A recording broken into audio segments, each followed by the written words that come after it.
CBN Análise.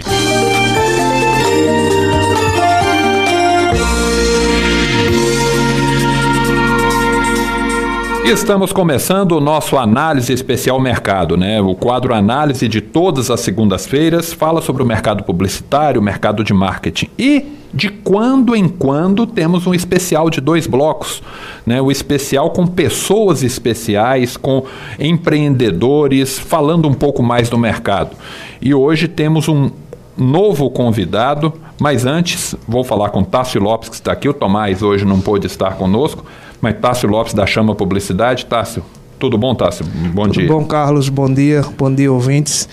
Satisfação fazer mais um programa Mercado, né, com mais um convidado especialíssimo. Hoje nós temos a alegria de receber aqui o Luiz Henrique Coelho, né, juntamente com seus filhos que estão aqui conosco, o Tiago e o Pedro, da construtora Placic. Para a gente falar mais um pouco mais sobre a trajetória da Placic, falar um pouco de mercado imobiliário e dessa história de tantos anos aí de sucesso.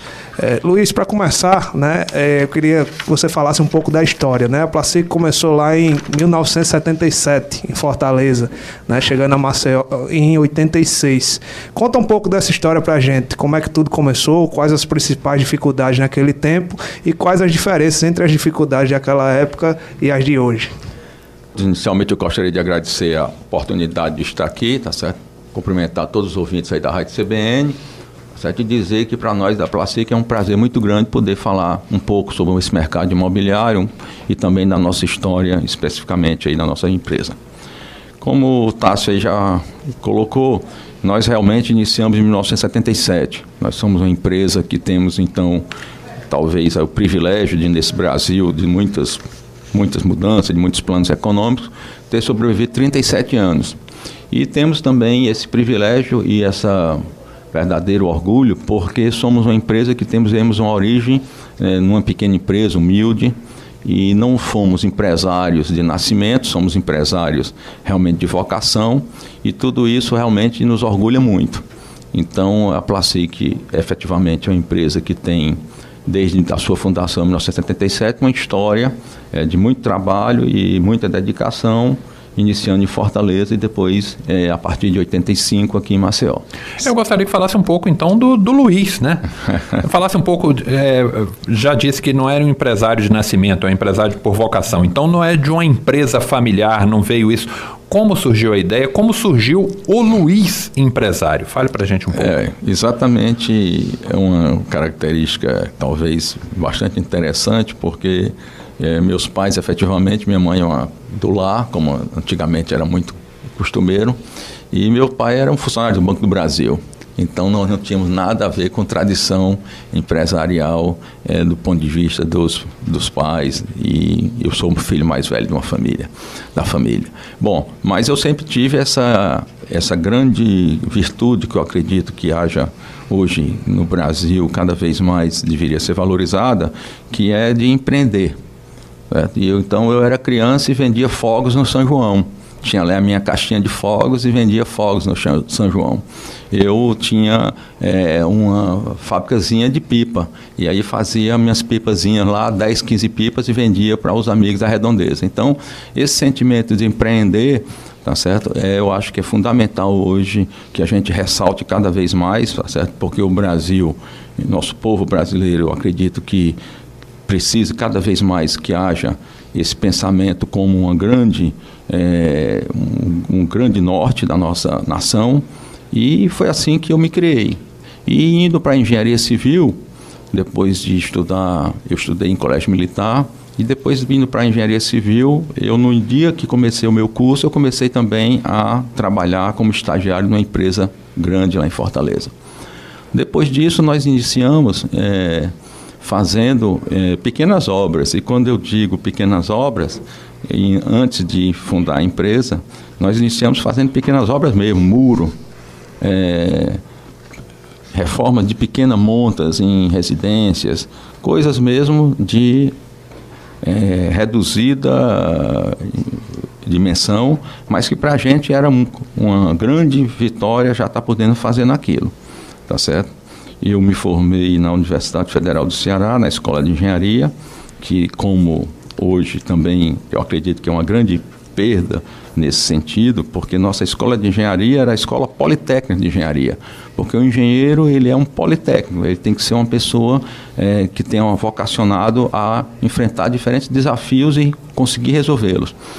Então eu me formei em 1979 nessa escola de engenharia da Universidade Federal do Ceará, e desde 77 a gente já tinha nossa pequena empresa, onde a gente procurava efetivamente já iniciar a nossa carreira empresarial. E Maceió, Luiz, 9 anos depois do início da construtora, vocês resolveram vir para o mercado alagoano, né? Então a gente pergunta, por que Maceió? O que fizeram vocês optar onde surgiu cidade? Maceió, né, nessa história toda? Muito né? interessante esse questionamento, e isso é uma coisa Maceió que... não, Alagoas, né, de uma maneira geral. Mas isso é muito interessante porque Maceió era uma cidade, uma capital que a gente só ouvia falar através das fotografias das praias lindas, mas eu não tinha a oportunidade de conhecê-la pessoalmente. E eu vim passar a minha lua de mel aqui em Maceió, no antigo Hotel Luxor, ali na Praia da Avenida. Foi lá que eu passei minha lua de mel, e eu me deliciava com essas maravilhosas lagoas e praias. Passei aqui 3, 4 dias, e realmente era uma coisa que me encantou muito. E depois, retornando à Fortaleza, quando nós tivemos uma oportunidade de apresentar uma proposta para a construção de um prédio em Maceió. Existia aqui em Maceió um condomínio que foi constituído de pessoas que gostariam de morar, tá certo, num edifício, e esse edifício foi financiado na época pelo Produban, e nós fomos a construtora que apresentamos o menor preço para fazer a obra naquela oportunidade. Isso foi por volta de 85. Sim. E nessa oportunidade nós viemos aqui para Maceió para construir esse prédio, contratamos um engenheiro e trouxemos ele para cá, mas não houve uma adaptação tão boa. Mudança sempre exige uma certa acomodação, e esse engenheiro não teve uma adaptação tão boa à cidade e preferiu voltar para Fortaleza. Nessa oportunidade eu era recém-casado e meu sócio já era casado, já tinha estrutura familiar maior em Fortaleza, de modo que até por uma questão de praticidade fui eu que vim morar em Maceió. E vim morar em Maceió, me lembro muito bem, porque eu dizia assim, não, nós vamos a Maceió, vamos passar lá 2 anos, eu vou contratar uma pessoa da terra, nós vamos nos ambientar com uma pessoa da terra, e depois de 2, 3 anos a gente retorna à Fortaleza. Bom, isso então faz exatamente 30 anos agora, 84, 85, completaram em torno de 30 anos. Meus filhos todos são alagoanos, né? Nós bebemos aqui da água dessas maravilhosas praias e lagoas, e aqui ficamos, de modo que hoje nós temos nosso negócio em Fortaleza, em Maceió, tenho meus sócios que residem em Fortaleza, mas de coração, eu considero um alagoano de coração. Agora eu gostaria de uma curiosidade, porque eu também vim para Maceió nessa mesma época, 86, por aí eu vim passar férias e eu acabei ficando, né? Fui embora em 90 e voltei. Eu tinha uma impressão assim, Alagoas, tudo está por fazer, é aquele estado com tudo por fazer. E a gente sabe que as coisas aqui, o tempo não é muito rápido, as Sim. coisas acontecem um pouco mais lentamente. Eu gostaria da sua impressão também, de quando chegou aqui, né, deve ter vislumbrado, falou, puxa vida, aqui tudo está por fazer. E qual a impressão hoje, que ainda tem muita coisa a ser feita, principalmente nesse ramo da construção civil? Sim. Qual a diferença da impressão daquela época para a sua impressão hoje de Alagoas? Eu diria que eu comungo desse pensamento seu, do modo geral, tá certo? Porém, eu faço uma ressalva. Nós, em Alagoas, temos, às vezes, uma tendência de gostar pouco da gente. Tá certo? É uma característica que acontece muito aqui. Eu acho que a gente valoriza pouco aqui todas os pontos fortes que a gente tem. A gente tende, às vezes, muito a se colocar em relevância os pontos fracos, pontos negativos. Eu diria que esse conhecimento e vamos dizer assim, esse raciocínio, eu tenho talvez uma facilidade maior para fazer por conta de que eu tenho negócios fora. Então, como eu vivo do ponto de vista familiar em Maceió, porém do ponto de vista empresarial eu vivo em outros locais, eu deparo muitas vezes com situações onde a gente aqui tende a achar que é o pior lugar do mundo e ver que lá fora ainda é muito pior. Exato. Eu poderia citar alguns exemplos, mas uma das coisas que me chama muita atenção é a violência. Nós achamos que a nossa violência em Maceió é grande, mas nós não conhecemos a violência em outros locais. Tá certo? Então, Exatamente. às vezes a gente está numa situação de pouco valorizar as coisas boas que a gente tem. Realmente, tá certo? Talvez pelo grande potencial, pela grande, tá certo, condição que Alagoas tem, né? Nós temos um São Francisco com cânions maravilhosos, nós temos essas praias que são indubitavelmente comparáveis a qualquer praia do mundo todo, né? Foz do São Francisco, aquela região de Cururipe, o norte, São Miguel dos Milagres, toda aquela região lá de Porto de Pedra e Japaratinga, enfim. Nós temos essa orla urbana de Maceió, que isso é uma coisa que impressiona a qualquer... Há pouco tempo, meus filhos têm um amigo que estuda nos Estados Unidos, é paulista, e esteve aqui em Maceió na época do São João. Ele estava com um garoto americano, tá certo? E eles ficaram lá em casa. E nós não queria sair aqui da orla, ele não queria para lugar nenhum mais, ele só queria ficar ali, tá certo? E nós, por exemplo, levamos ele naquela competição de quadrilhas ali na Praça Multieventos, ele ficou maravilhado, tá certo? Com o folclore, já com o nível de apresentação, tá certo? Então, muitas coisas que a gente valoriza pouco, tá certo? Que eu acho que nós deveríamos ter, com certeza, eventos que fossem fortíssimos. Nós temos essa enseada da Pajuçara, que é uma coisa que poderia ser utilizada de uma forma a desenvolver esportes náuticos. E um dos lugares mais bonitos do mundo. Urbano, tá certo? Tornar Maceió um centro de referência em eventos náuticos.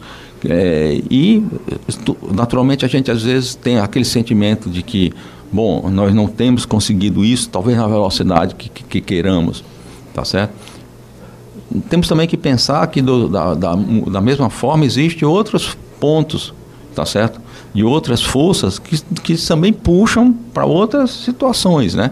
Então a gente não imagina que a gente, quando vai fazer um pleito ou encaminhar determinado projeto no governo federal e tal, a gente está sozinho. A gente tem outros estados, outras situações que também procuram disputar aqueles recursos.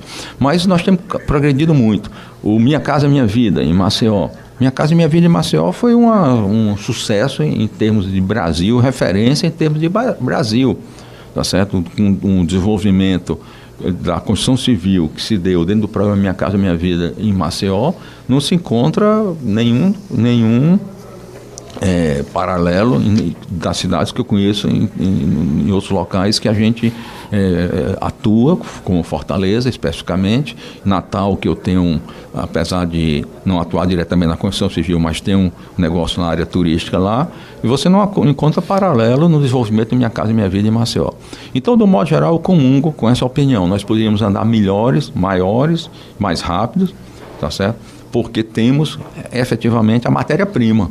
Temos as belezas naturais, temos a condicionante de clima, temos a pouca área do nosso território alagoano dentro da região, vamos dizer, de seca, tá certo? E mesmo essa pequena área tem o São Francisco passando ao lado. Então, nós temos efetivamente ferramentas e poderíamos utilizar mais essas ferramentas, poderíamos utilizar de uma forma ainda mais agressiva, de uma forma ainda mais contundente. Mas eu acredito que essa geração que tem aí, chegando, representada aqui pelos meus filhos, pelo Tasso, com certeza vai cada vez mais poder utilizar esses instrumentos. Legal, a gente fala de posicionamento, né, de como o maceióense, o alagoano deve se posicionar, deve ter de orgulho, de valorização do que é bom, que aqui a gente faz. Quando a gente fala de posicionamento em relação à Placic, né, a gente fala sempre de negócio juridicamente perfeito, né? A Placic sempre está ligada a isso. Foram mais de 100 obras entregues nessa história, né? Com essa bandeira, ou seja, obras entregues de fato e de direito, né? Fala para a gente um pouco mais sobre esse posicionamento e qual a importância dele na trajetória da Placic. Esse é um ponto realmente crucial que você se reportou, Tássio, por conta exatamente da importância, tá certo, da relevância que tem essa questão jurídica dentro, tá certo, do mercado imobiliário. Na Placic nós somos 3 sócios, um deles inclusive, além de engenheiro, é advogado. Então nós temos talvez uma facilidade maior de entender essas questões, tá certo, e de tratá-las realmente com o cuidado que isso exige. A regularidade jurídica de uma edificação, a regularidade jurídica, tá certo, de uma obra residencial, ela inicia-se desde o momento em que você vai adquirir o terreno, porque essa aquisição tem que ser cercada dos cuidados jurídicos para que ela não tenha nenhum tipo de,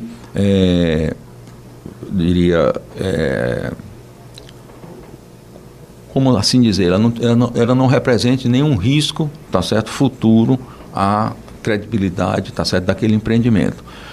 Posteriormente a isso, você tem que colocar o seu empreendimento dentro das normas da Prefeitura Municipal, onde você está erigindo. Então, você tem que ter um projeto devidamente aprovado, seguindo as prescrições do Código de Edificações e Urbanismo da cidade. Quando você está com esse alvará de construção na mão, você está apto, tá certo, a construir. Porém, você não está apto a vender. A construção imobiliária pressupõe, tá certo, em 99% dos casos, a venda para entrega futura de um bem. E para que você possa fazer isso de acordo com a legislação brasileira, você tem que cumprir a lei das incorporações imobiliárias, que é uma lei de 64, mas uma lei muito moderna, tá certo? E que sofreu aperfeiçoamentos ao longo dos anos. Porém, essa lei das incorporações de 64 muitas vezes ainda não é cumprida nos tempos atuais.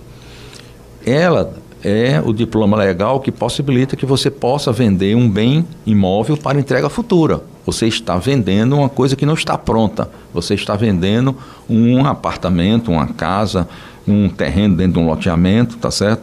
Você está ainda vendendo um bem imóvel, porém que ele não está ainda perfeitamente, tá certo, terminado, ele não está ainda perfectibilizado. Essa lei das incorporações é um diploma legal, é uma lei que exige que você deposite no cartório de registro de imóvel uma série de documentos e após isso você está com a obra incorporada. Estando com a obra incorporada, você tem a possibilidade legal de vender esses apartamentos, essas casas, tá certo? Para os adquirentes, para os clientes. Após, tá certo, esse registro de incorporação e a construção estando então com andamento, você finaliza a sua obra. De fato, você finaliza o prédio, você termina, tá certo, a construção daquele prédio. Terminada a construção daquele prédio, então você tem que passar a etapa seguinte, que é legalizar, tá certo? Mas eu queria deixar essa etapa da legalização para daqui a pouco. Pois não. Porque nosso tempo está em cima do Repórter CBN.